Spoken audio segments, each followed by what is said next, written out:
Now, the Global Artificial Intelligence and Robotics Summit kicked off on Friday in Shenzhen. The three-day summit is hosted by the China Computer Federation, Leiphone.com, and the Shenzhen Institute of the Hong Kong University of Science and Technology. The summit gathers 3,000 plus participants, including more than 30 of the world's top academians and nearly 300 AI star enterprises.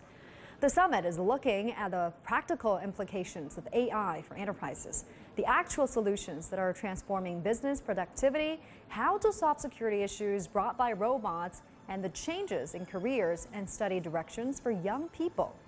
AI is being implemented in most industries by leading organizations spanning finance, law, healthcare, manufacturing, transport, energy, education, and many more. However, as humans applaud the convenience and improved efficiency with the help of AI, responding to the increasing number of job vacancies during the so-called Fourth Industrial Revolution is a tough issue we have to face.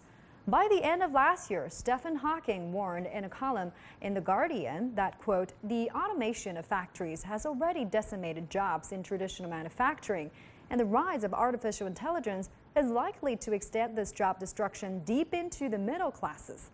3 months later, JP Morgan software Coin was released, which can interpret commercial loan agreements. It can do in seconds what took lawyers 360,000 hours. It's predicted that repetitive, mechanical, and stylized jobs will be completed by AI, while careers which need independent thinking, creativity, and inspiration